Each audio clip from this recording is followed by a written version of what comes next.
Good morning. How are you all today? Hello, good morning. Welcome to this episode of The Peaceful Path. It is such an honor and a privilege and just a delight to have you here with me. So thank you so much for, finding the time to be a part of this. Thank you very much. It is great. Let's see who's online. Good morning, TM. Lovely to see you. Yes, all is well. All is well. I have my right eye is a little, I think, infected. But I was catching up with a friend yesterday, and his dog licked my eyeball, so I think it's okay now. But that's cute, nonetheless. G'day, Catherine. Hey, Ruth. Lovely to see you. G'day, Stephanie. Nice to see you all. This is going to be another exciting episode. Namaste, Suzanne. Lovely to see you. And this, yeah. Well, firstly, I'll just say hi. This is a weekly show, a weekly episode, weekly series in which we explore a variety of different. Hello, Natalie. Nice to see you. G'day, Dan. In which we explore a variety of different ways to look at meditation, a variety of different ways in which we can apply mindfulness and meditation to our lives so we can live fulfilling and peaceful lives. And each week there's a new topic that is, well, I hope so, that hope is interesting to many of you. Yeah, no, I think the eye is okay, TM. I think the eye is okay now. So thanks for checking. Robin, hello, Robin. Hello, g'day, ciao, Elisabetta. Nice to see you. So we're outside today. Yeah, it was raining earlier, but now it's okay. So I thought we'll just risk it a little bit, just get a little bit of something different. Yeah, for those who haven't seen, it's just outside my courtyard. So yeah, nothing special, but it's better than being inside. As you can tell, it's a bit cloudy today, which is why it was raining earlier, but it is what it is. So thanks, friends. Thanks for being here. This episode is titled, What If Everyone in the World Meditated? Well, I think it's along those lines. What if every single person in the world meditated? And I've always been a fan of hypotheticals. It's always been a fun way to engage and learn about different things and just to sort of explore a variety of different outcomes. And this is one that came to my mind as I've been meditating, for the past few years. I started thinking about all of the people that I've met in my life who have meditated, and they've always been people who have remained calm, who have remained, with this sense of equanimity and balance, and they've always been compassionate and empathetic. And mind you, there are people who meditate who don't possess those qualities, but generally speaking, a lot of regular meditation practitioners do possess these qualities. And then I thought it would be fun to have to engage in this little thought experiment in which we break down what would the world look like if everyone in the world meditated, if meditation became akin to, brushing your teeth or showering or tying your shoelaces or eating breakfast. If it just became a regular part in, everyone does what I just mentioned above. 99% of people do that. So if meditation was included in that conversation, if everyone, 99% of the world meditated, what would that be like? What would the world look like? How would we react? How would we interact? So we can take ourselves now to an alternate universe, to a distant future, and explore this concept. And if you have any ideas, if you have any thoughts, this is a fun thought experiment in which we just explore different ways of going about this. And yeah. So firstly and foremostly, let's begin this experiment. Let's begin by thinking about the benefits of meditation. Okay, so meditation on a very fundamental level results in, firstly reduced anxiety, people become less angry, enhanced creativity, better confidence, and in my personal opinion, the most important benefit of meditation is reduced, first, increased empathy, so people are more compassionate and more empathetic. And also people are more focused and more productive and have higher attention spans. The benefits of meditation I can go on, honestly, there are over 100 benefits to meditation. And every day I think of a new one, I write it down because, maybe down the track I'll write a larger blog about it. But it's just so fascinating to explore these benefits.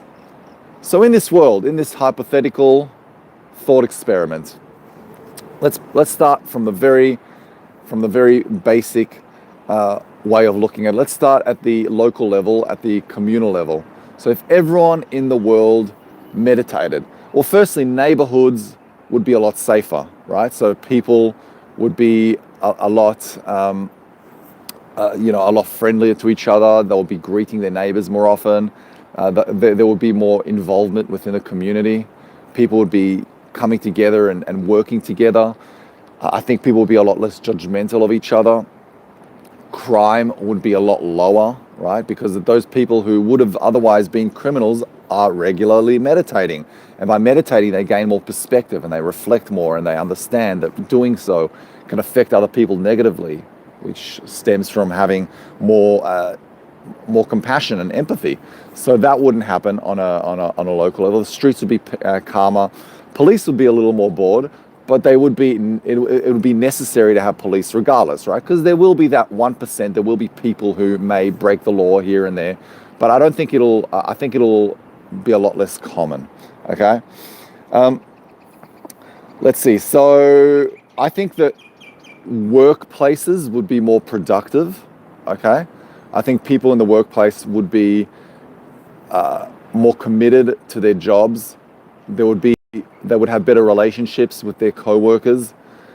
They would have better relationship with their employers, which would result in employees not quitting as often or enjoying their jobs, most importantly. So that would result in greater employee retention. So there will be more employees and a better workplace, which would also result in more productivity in the workplace. So overall, there would be more productivity. They would work very well together, which would result in a more successful workplace. So the workplace would be more successful. The products they deliver would be better. The services would be better. The customers would be happier. That would result in more employment. So that would open the doors up to more employment because the company's doing better now. There are more opportunities for more people. In fact, I don't believe unemployment would be an issue because also I think that even if people did not have a job, I think they would channel their time in ways that are productive regardless, because the meditation encourages you to see what is good about yourself and work on yourself and enhance your passions. So people who are not employed or are not working will probably do stuff like drawing or gardening and do things that still impact the community and their lives in a positive way. So they won't be depressed, they won't be in a bad place, and in many ways they'll inspire people with their creative pursuits. So there's that. Let me just take another sip. Secondly, another phenomenon that occurs when people meditate regularly is that obviously it alleviates anxiety. People would be a lot less anxious. There would be less arguing, less infighting within communities, and when people are less anxious, when people experience less stress, and when they know how to handle the stress a lot better, what happens is that they become more healthy, right? So I think that overall lifespans will grow. People will live longer. That would result in lower costs for healthcare. So the councils and the governments will be spending less money on healthcare, and then they can spend that money on better things like helping people get by if they don't have jobs, or on building the community, on innovation, research, medical growth. So I think that money that would otherwise be spent on, just trying to help cure people's ailments, don't get me wrong, there will still be diseases and there will still be problems like that. But a lot of ailments are caused as a consequence of stress. So that will understandably will go down, and then in that with that money, with those resources, we can spend that money, provided that the leaders are mindful of how they spend their money, and we'll talk about that shortly. They will spend their money more resourcefully, and they'll spend their money in a way that can help innovate and grow the medical field. So I think we'll come up with more cures for diseases, and we'll learn how to handle certain diseases and ailments and setbacks in a more productive way. So there's that. Now, the next thing we can talk about would be the leaders, right? The leaders, and let's stick for now, because I want to work our way up. Let's stick to a local level, okay? And we'll work our way up to a more federal and worldwide level, okay? But from a local level, I think that the leaders will have better relationships with the people of the community, so they'll be more open to listening. There will be less infighting, less political division, less tribalism. And one of the things that I found that meditation helps with the most is also learning how to check in with your ego. You see, humans, we are ego-driven creatures, and half the stuff that has happened throughout history has been as a result of ego, right? So I think that once egos are a little more managed, right? Because we all have an ego. We're not, that's just how it is. But once that is more under control, I think that leaders will resort less to petty fighting, and they'll be more willing to work together, right? And I think that will result in obviously less division, but I think it will result in a more productive political system, and people will come together and work better, listen more to their community, because when you meditate often, you become a better listener, you become more compassionate and empathetic, so they'll listen more, they'll take in the requests of the community members. I also think that people will become leaders for the right reasons. I feel that in many ways I can logically justify that most people who become leaders today, politicians, mayors, or anything, they do it because they need to stroke their egos. They do it because they're seeking and craving power. In my very opinion, most leaders are like that. So I think that if those people meditated from a young age onwards until they grow up, they would be seeking leadership for different reasons. They wouldn't be seeking to be leaders because of power. They would be seeking to be leaders because they would have this yearning to help the members of their communities, which is leading for the right reasons. So I think that would be, that would be a big one, and that would genuinely and positively affect how everyone is, on how communities are run. So there's that.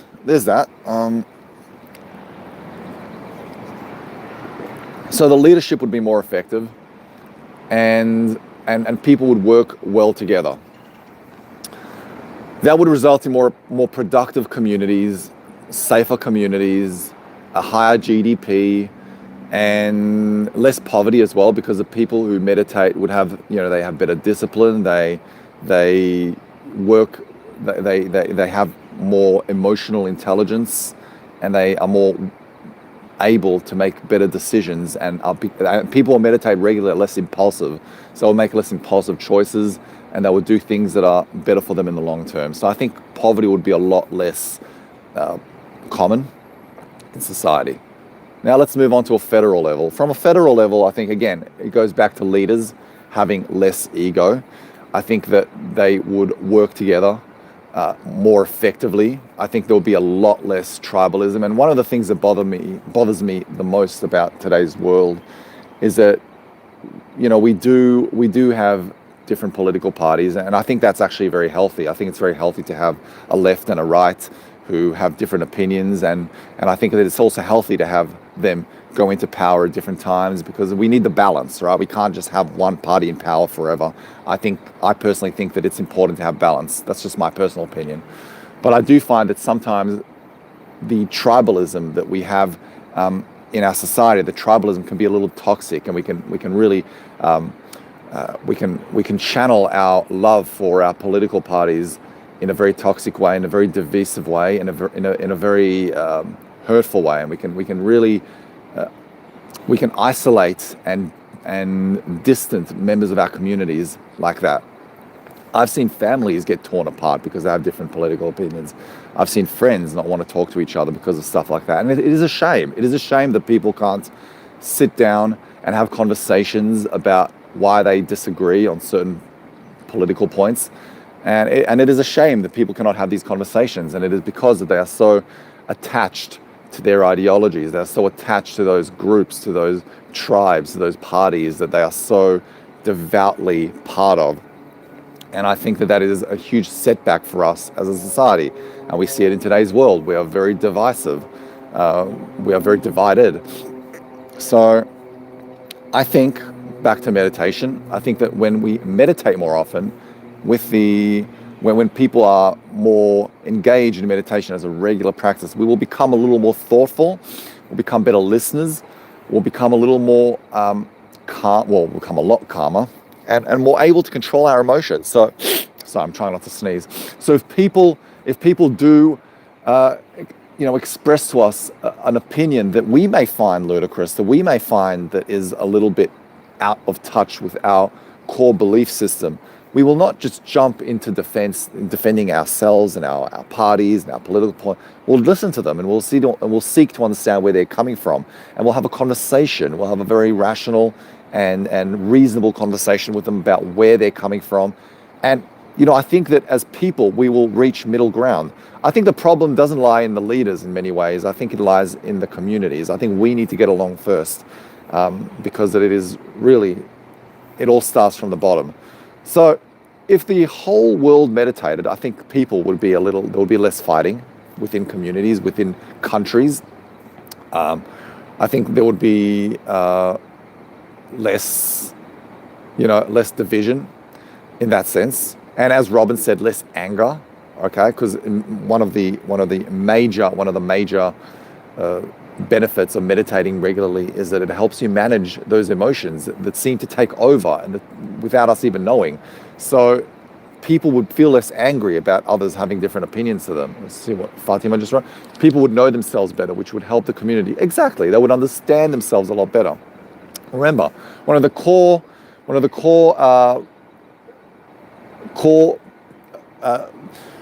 notions of living a Zen life is letting go of attachment, understanding that attachment is the root cause of suffering. So if we meditate regularly and we start understanding that on a more trying not to sneeze, it's the hay fever. Switching between seasons, you start getting hay fever. Whew. Okay, I'm very susceptible to hay fever. So if we start understanding that by meditating regularly, if it becomes part of our lives, then we will let go of our attachment to our beliefs. And it's good to have opinions. It's good to be part of an ideological system in some ways. I think it's important to have a tribe.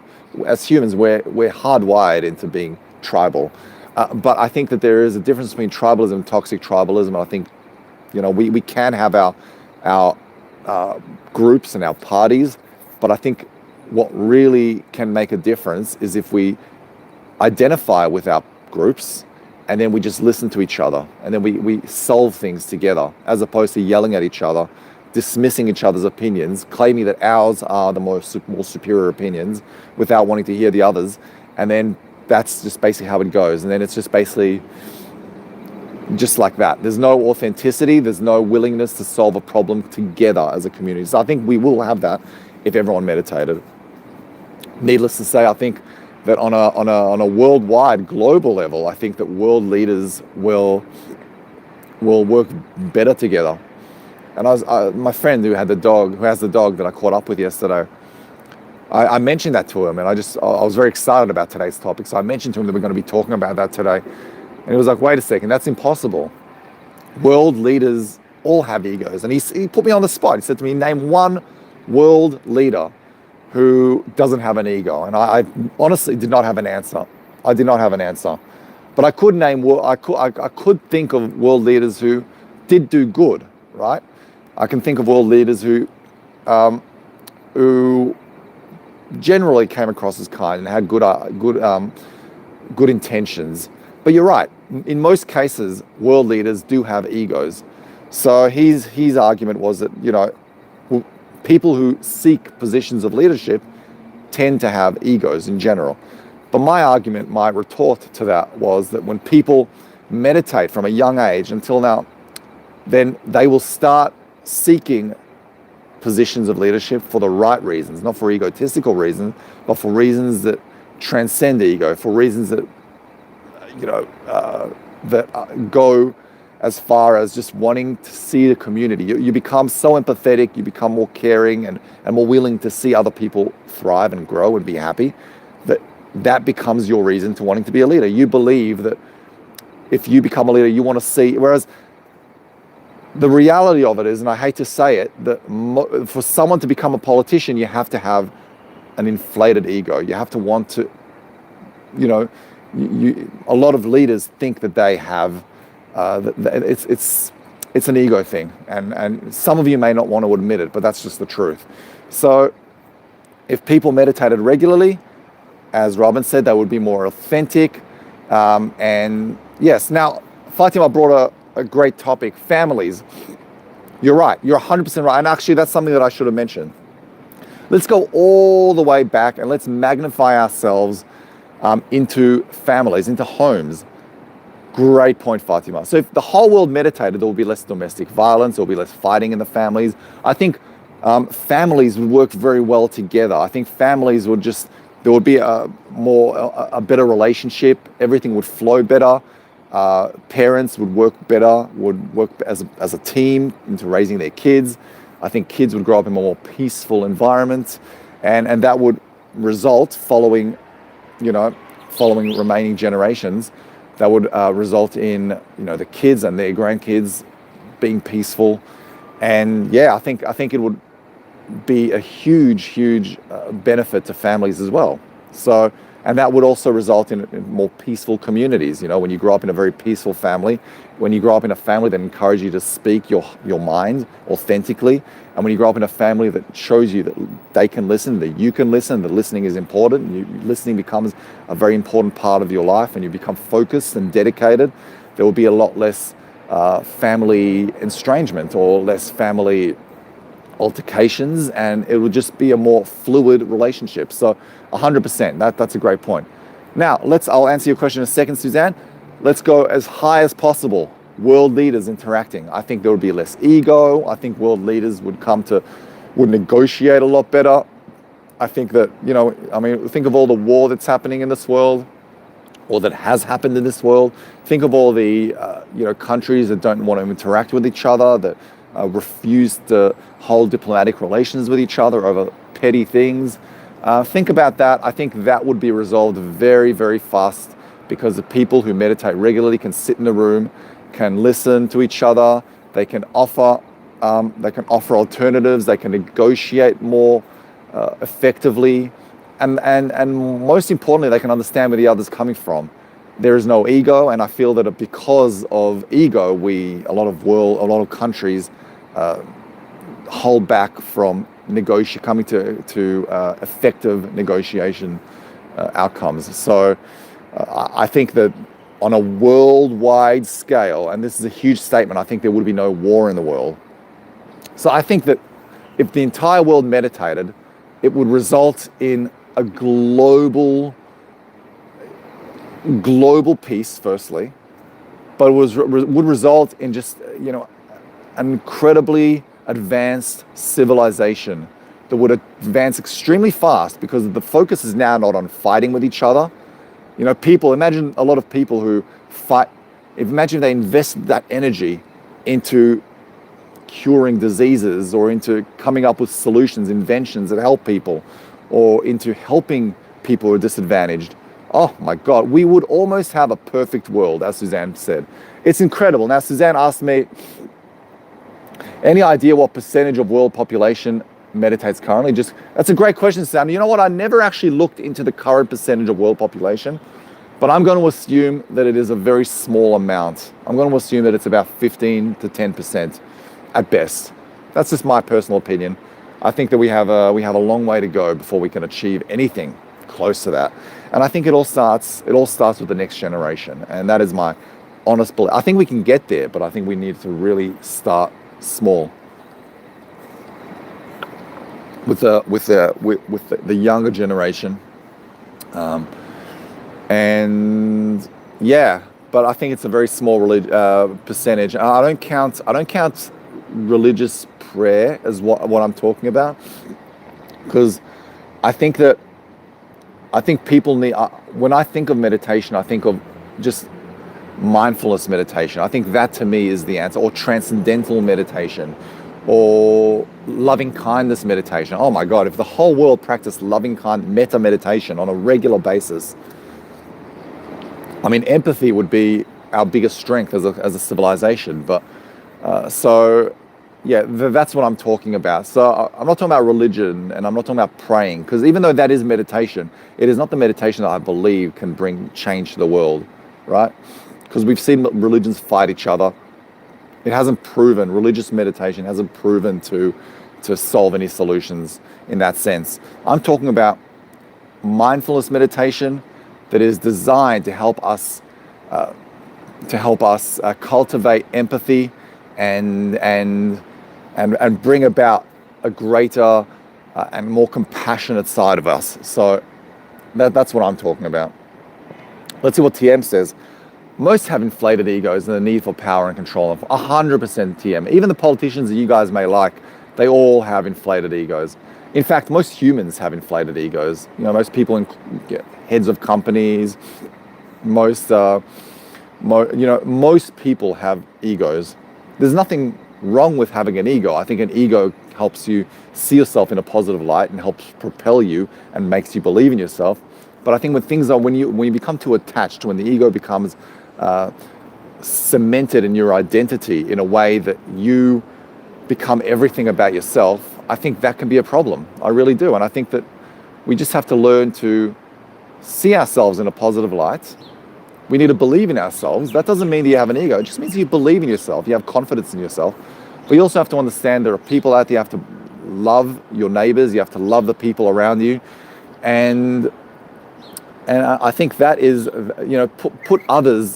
see others as being as important as you. I think that is a very, very important way to look at life that unfortunately people with inflated egos don't see, in my opinion. They do, and I think that even though a lot of people with inflated egos may come across like they want to help communities, may come across like they care about, disadvantaged populations and whatnot, they don't do it for those people, in my opinion.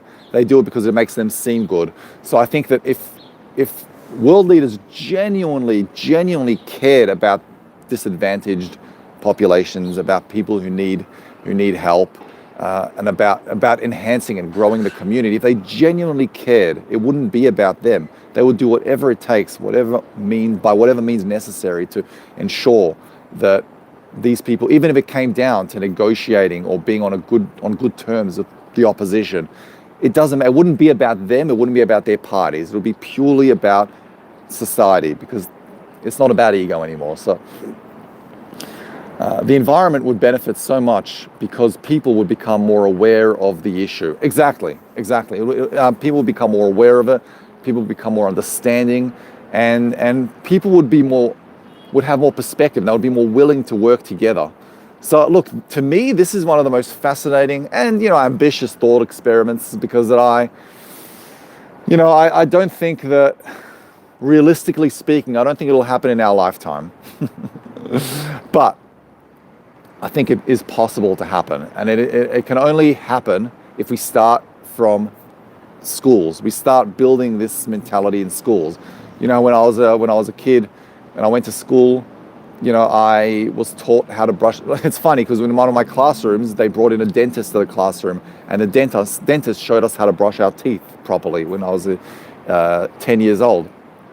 Or when you go to school and they teach you things that, not all schools, but you learn these things from your parents, and then they pass it on to their kids.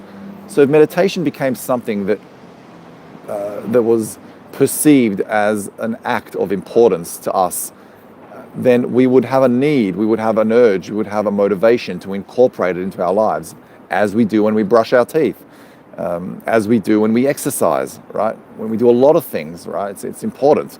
So I think that the first thing, the first step for us to achieve or to come close to achieving the first step is to spread this message to society. We need society, we need the world to understand the importance of mindfulness.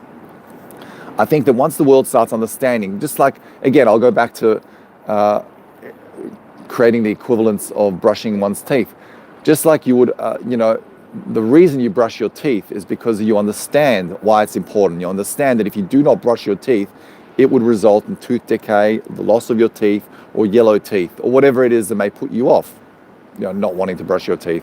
So the reason we do that is because we want to avoid these things and we want to have nice teeth, because it helps us feel better about ourselves.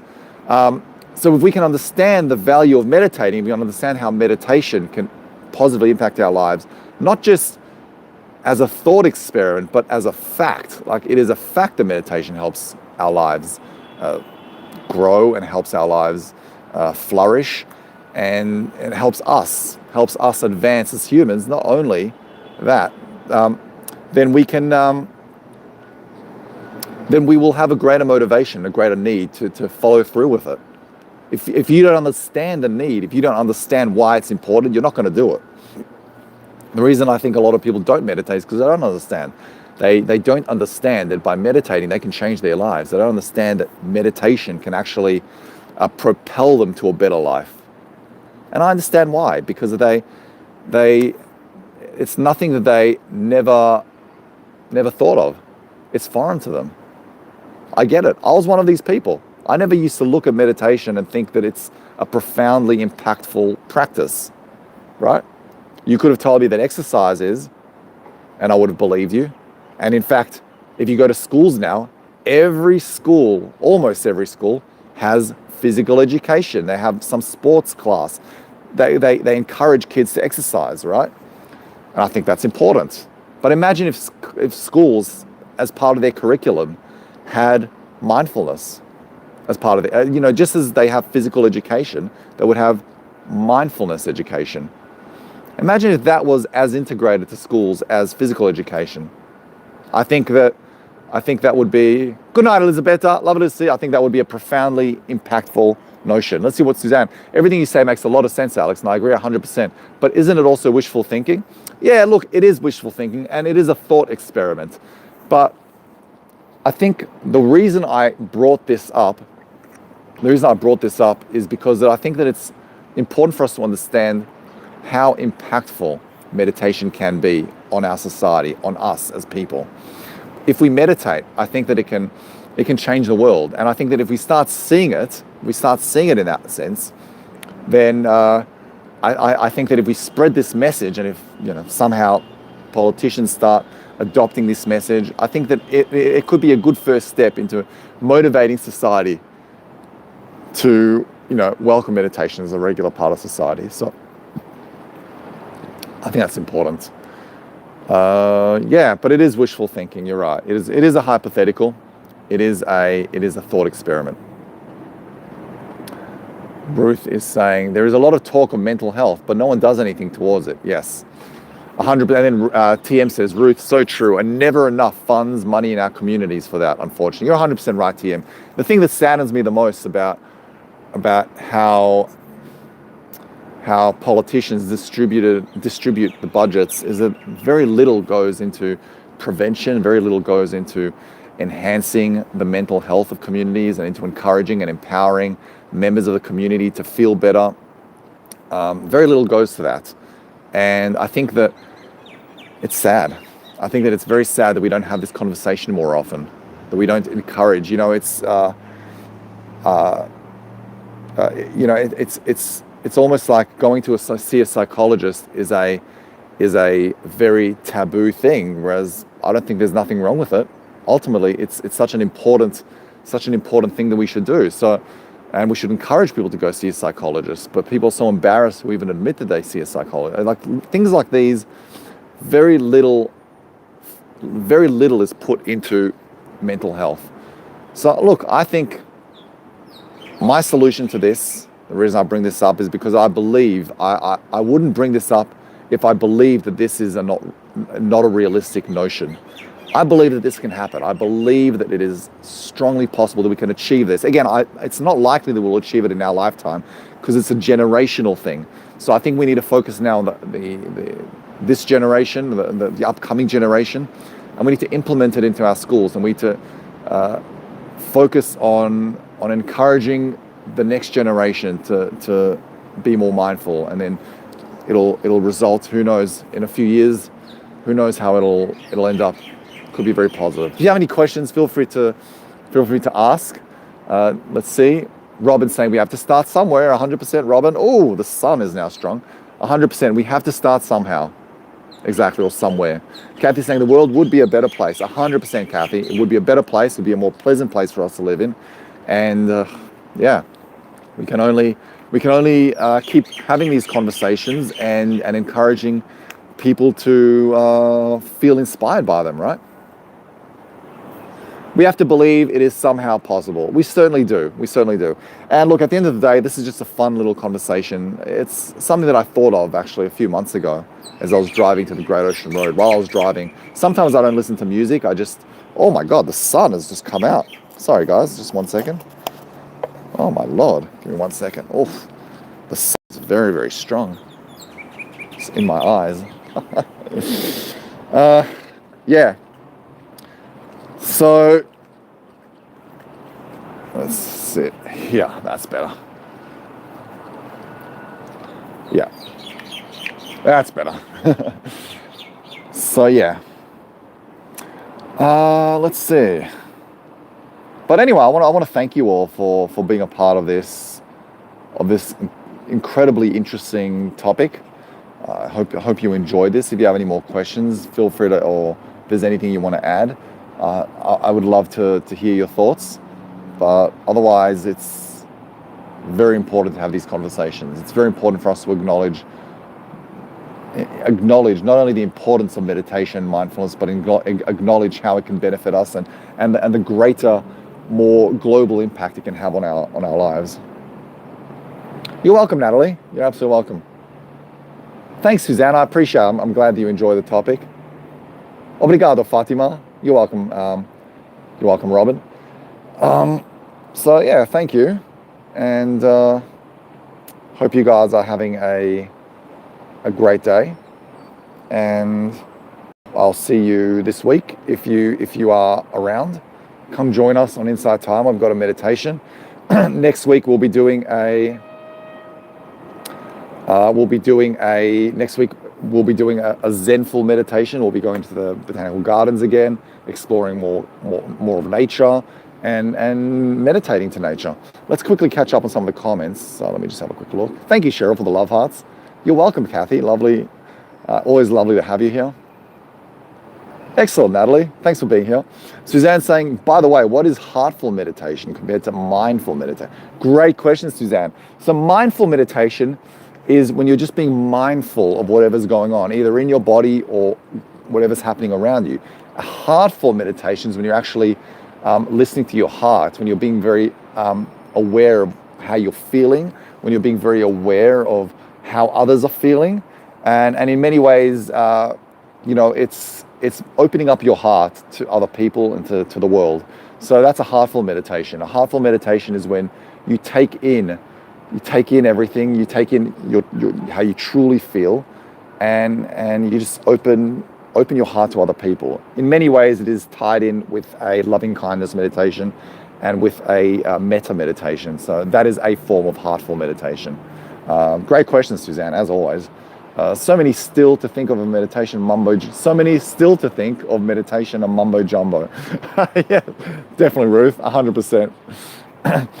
Thanks, Fatima. So yeah, and I'll be uploading more mindful tours, in which we just explore more of nature. I really enjoy those ones.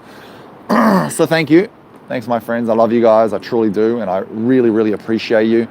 I hope you have an amazing night, amazing rest of the night. This is a lot of fun.